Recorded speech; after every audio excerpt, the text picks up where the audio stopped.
My name is Jeff White, Jeffwhite. Thank you for hearing my comments.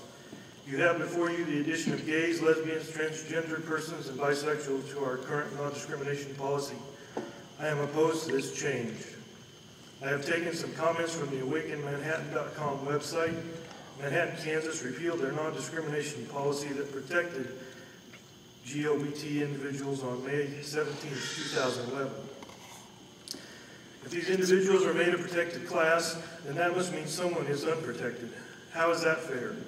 How far are you willing to go to protect people from other people? Some are stating that we are not asking for special rights, just the same rights as others. I don't agree with that. Don't the individuals making these comments realize that they will get special rights and protections not afforded to the rest of us? One of the results of the amendment would be to allow a man who identifies as a woman or a woman who identifies as a man to use the restroom of their choice. Will Hutchinson families allow their children in public restrooms knowing there may be an adult of the opposite sex in there? I don't understand how allowing people to use the opposite restrooms would be good for our society.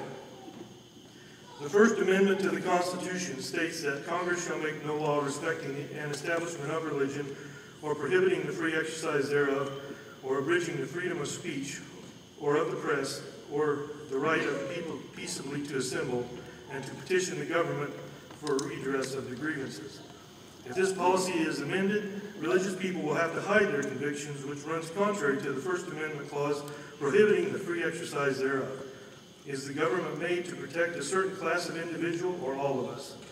How does protecting a class of individuals who view the gay, lesbian, bisexual, transgender lifestyle as normal protect all citizens? Sounds more like some persons want the government to force acceptance of this lifestyle.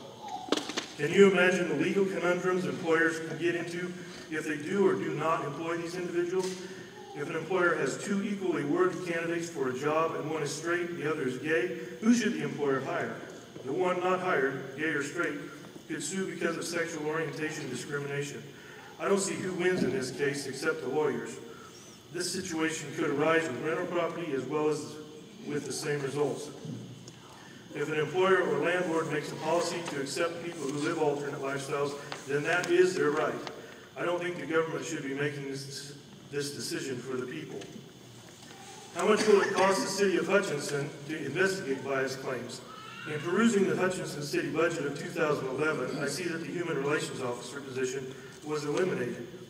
Does the city plan on reinstating this position after amending this policy? Does Hutchinson have enough money to pay an individual $40,000 to $60,000 plus benefits to investigate bias claims? The Hutchinson News reported last week that the sales tax revenue was down and we're also losing the Dillard's department store. If the position is left unfilled, what other city department will pick up the slack? Will the persons assigned to investigate violations be offered a raise in salary for the added workload? This commission must think very carefully before cloaking an immoral lifestyle in law. What precedent will that set? When the pedophiles, sex offenders, or polygamists come knocking at your door for their rights, how will you turn them away? Also, please realize that rights granted to one class may end up taking rights away from another class or even unprotecting that class altogether. I return to the First Amendment to the U.S. Constitution. If Hutchinson's non-discrimination policy is amended, then how long will it be before pastors and anyone disapproving of these lifestyles are accused of hate speech just by stating that these lifestyles are morally wrong? I see this as the tip of the iceberg of infringing on people's right to free speech. I do vote, and I am a taxpayer. I do not agree with amending the non-discrimination policy. Please reconsider this. Thank you. I do appreciate your willingness to set aside this time for the public to voice our concerns.